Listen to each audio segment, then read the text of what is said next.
ఓటర్ల జాబితా ప్రత్యేక సవరణ ప్రక్రియకు సంబంధించి కేంద్ర ఎన్నికల సంఘం కీలక నిర్ణయం తీసుకుంది. రాష్ట్రంలో కొనసాగుతున్న ఎస్ఐఆర్ ప్రక్రియ గడువును ఈ నెల 24వ తేదీ నుంచి ఆగస్టు 3వ తేదీ వరకు పొడిగిస్తూ తాజాగా ఉత్తర్వులు జారీ చేసింది. రాజకీయ పార్టీల విజ్ఞప్తులు, క్షేత్రస్థాయిలో సర్వే నెమ్మదిగా సాగుతుండటంతో కేంద్ర ఎన్నికల సంఘం ఈ నిర్ణయం తీసుకుంది. ఈ క్రమంలోనే తాజా షెడ్యూల్ ప్రకారం బూత్ లెవెల్ ఆఫీసర్లు ఆగస్టు 3వ తేదీ వరకు ఇంటింటి సర్వే, ఓటర్ వివరాల సేకరణ, ఫారాల పంపిణీ సేకరణ ప్రక్రియను కొనసాగిస్తారు.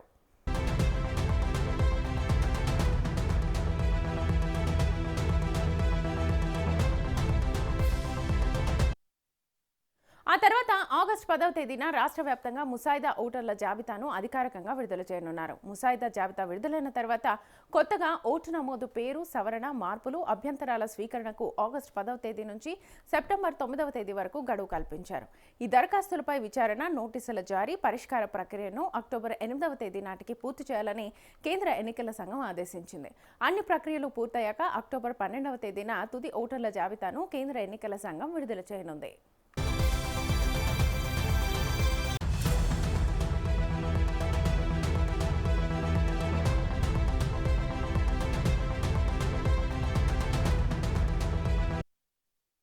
తెలంగాణలో ఎస్ఐఆర్ ప్రక్రియ చాలా నెమ్మదిగా సాగుతోందని కాంగ్రెస్, బీఆర్ఎస్ సహా పలు రాజకీయ పార్టీలు ఎన్నికల అధికారుల దృష్టికి తీసుకెళ్లాయి. కొన్ని ప్రాంతాల్లో ఇంకా ఎన్యూమరేషన్ ఫారాలు కూడా అందలేదని, అందుకే ఎస్ఐఆర్ గడువు పెంచాలని చేసిన విజ్ఞప్తితో కేంద్ర ఎన్నికల సంఘం ఈ నిర్ణయం తీసుకుంది. కొత్త షెడ్యూల్ను ప్రజలకు విస్తృతంగా తెలియజేయాలని, రాజకీయ పార్టీలకు లిఖితపూర్వకంగా సమాచారం అందించాలని రాష్ట్ర ఎన్నికల అధికారులను ఈసీ ఆదేశించింది.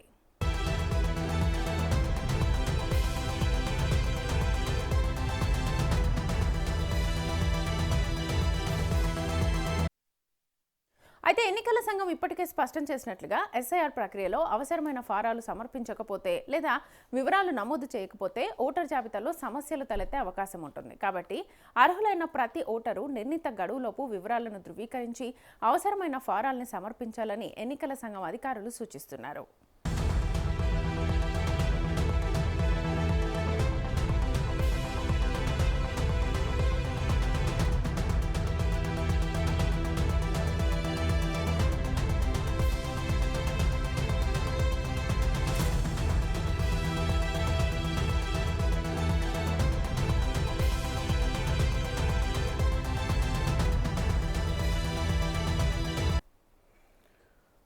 ఇక తెలంగాణలో ఎస్ఐఆర్ పెంపుకు సంబంధించి, గడువు పెంపుకు సంబంధించి ఫుల్ డీటెయిల్స్ మా ప్రతినిధి ప్రభాకర్ అడిగి తెలుసుకుందాం. ప్రభాకర్. శ్వేత, తెలంగాణలో ఓటర్ల జాబితా ప్రత్యేక సవరణ ప్రక్రియకు సంబంధించి కేంద్ర ఎన్నికల సంఘం కీలక నిర్ణయం తీసుకున్నట్టుగా తెలుస్తూ ఉంది. శ్వేత, రాష్ట్రంలో కొనసాగుతున్నటువంటి ఎస్ఐఆర్ ప్రక్రియ గడువును ఈ నెల 24 తేదీ నుంచి ఆగస్టు 3వ తేదీ వరకు కూడా పొడిగిస్తూ తాజాగా ఉత్తర్వులు జారీ చేసినట్టుగా తెలుస్తూ ఉన్నది. అయితే రాజకీయ పార్టీల విజ్ఞప్తులు, క్షేత్రస్థాయిలో సర్వే నెమ్మదిగా కొనసాగుతుండడంతో కేంద్ర ఎన్నికల సంఘం ఈ నిర్ణయం తీసుకున్నట్టుగా తెలుస్తూ ఉన్నది.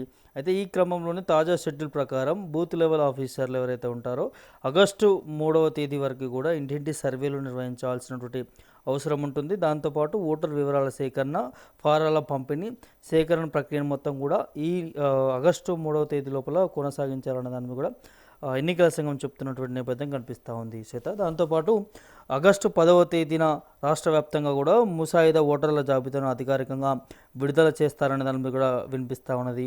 ముసాయిదా జాబితా విడుదలైన తర్వాత కొత్తగా ఓటు నమోదు, పేరు సవరణ, మార్పులు, అభ్యంతరాల స్వీకరణకు ఆగస్టు 10వ తేదీ నుంచి కూడా సెప్టెంబర్ 9వ తేదీ వరకు కూడా గడువు కల్పించారు అన్న దాని మీద కూడా కల్పిస్తారన్న దాని మీద కూడా తెలుస్తూ ఉన్నది.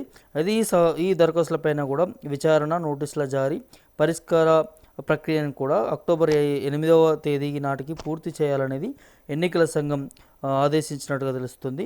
అన్ని ప్రక్రియలు పూర్తయ్యాక అక్టోబర్ 12వ తేదీన తుది ఓటర్ల జాబితాను ఎన్నికల సంఘం విడుదల చేస్తుందనే దాని కూడా పెద్ద ఎత్తున వినిపిస్తూ ఉన్నది. అయితే తెలంగాణలో ఎస్ఐఆర్ ప్రక్రియ చాలా నెమ్మదిగా సాగుతుందనేది కాంగ్రెస్, అదేవిధంగా బీఆర్ఎస్ పార్టీలు, రాజకీయ పార్టీలు ఏవైతే ఉంటాయో ఇతర పార్టీలు అన్నీ కూడా ఎన్నికల అధికారుల దృష్టికి కూడా తీసుకెళ్లడం జరిగింది. కొన్ని ప్రాంతాల్లో ఇంకా ఎన్యూమరేషన్ ఫారాలు కూడా అందలేదని, అందుకే ఎస్ఐఆర్ గడువు పెంచాలనే దాని మీద కూడా నాయకులంతా కూడా విజ్ఞప్తి చేసినటువంటి నేపథ్యం చూసాం ఎన్నికల సంఘానికి సంబంధించి కూడా. దానివల్లనే ఈ నిర్ణయం తీసుకున్నట్టుగా తెలుస్తూ ఉంది.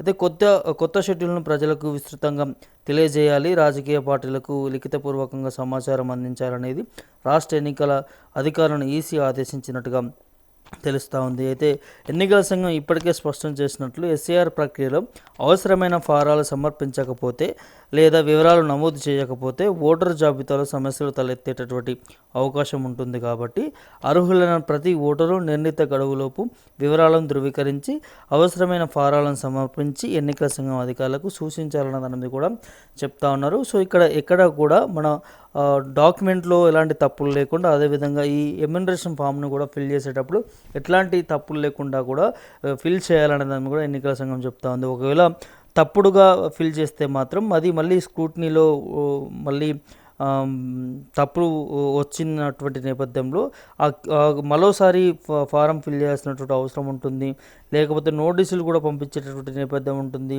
సో దానివల్ల ముందుగానే ఫారాన్ని ఫిల్ చేసేటప్పుడు ఎక్కడ ఏ తప్పులు లేకుండా ఈ బిఎల్ఓ ఆఫీసర్స్ ఉంటారు కదా, వారందరినీ కూడా అడిగి వారి సమక్షంలోనే ఈ ఫారంని ఫిల్ చేయాలనే దాని మీద కూడా ఎన్నికల సంఘం అధికారులు చెప్తున్నటువంటి నేపథ్యం కనిపిస్తూ ఉంది. చాలా ప్రాంతాల్లో ఇంకా 25% కూడా కాలేనటువంటి పరిస్థితి కూడా చూస్తూ ఉన్నాము. ఇక్కడ హైదరాబాద్ ప్రాంతంలో చూస్తే కూడా చాలా వరకు కూడా ఓట్లు తొలగించబడుతున్నాయి అనే దాని మీద కూడా ఒక వార్త కూడా వింటూ ఉన్నాము.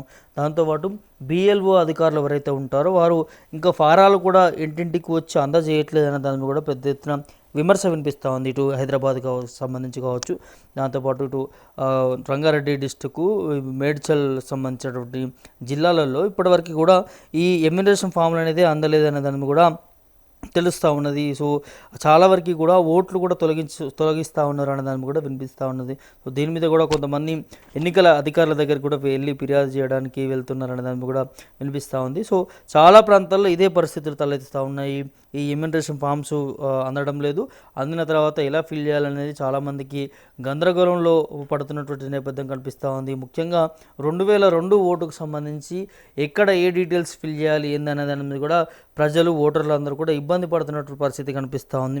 ఇంకోవైపు నుంచి ఎన్నికల అధికారులు దానికి సంబంధించినటువంటి ఒక పోర్టల్ కూడా చెప్తా ఉన్నారు. ఏదైతే SIR.EC.in గవర్నమెంట్ అనేది ఉంటుంది, దాంట్లోకి వెళ్తే మీ 2002 ఓట్లకు సంబంధించి కూడా అంత వివరాలు తెలుస్తాయి అనే దాని మీద కూడా ఇటు ఎన్నికల అధికారులు చెప్తా ఉన్నారు. కానీ చాలామంది ఇందులో అపోహపడతా ఉన్నారు. ఎందుకంటే గతంలో 2002 ఓటు వేసిన వారికి ఉమ్మడి ఆంధ్రప్రదేశ్ జిల్లాలో ఓటు వేసిన వాళ్ళు ఉంటారు. కాబట్టి ఇప్పుడు రాష్ట్రాలు డివైడ్ అయిపోయాయి. తెలంగాణ రాష్ట్రంలో 33 జిల్లాలు ఏర్పడ్డాయి.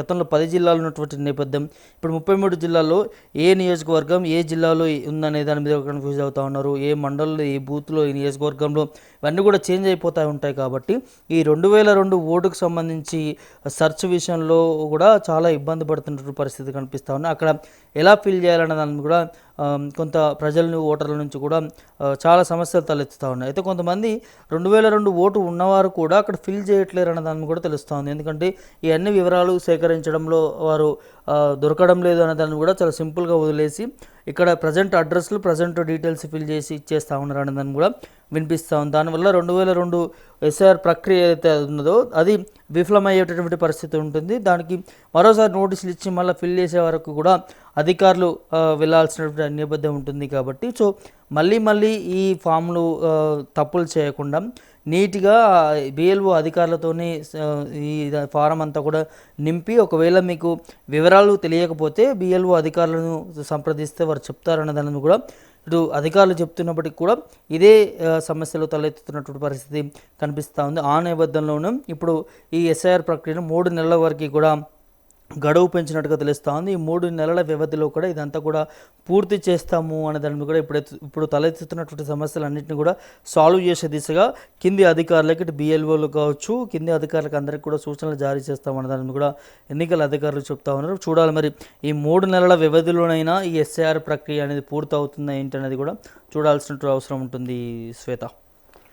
Right Prabhakar, thank you. So మొత్తానికైతే సార్ గుర్తింపు దీనికి సంబంధించి ఓటర్ జాబితాలో సమస్యలు ఏమైనా ఉన్నాయా అనే దానికి సంబంధించి ఇప్పటికే రెక్టిఫై చేస్తూ ఉన్న సిచ్యువేషన్ కనిపిస్తోంది. ఈ సార్ గడువు పెంచిన తర్వాత ఇంకా మరికొన్ని ఏమైనా లోపాలు ఉంటే సరిదిద్దుకునే అవకాశం కనిపిస్తోంది.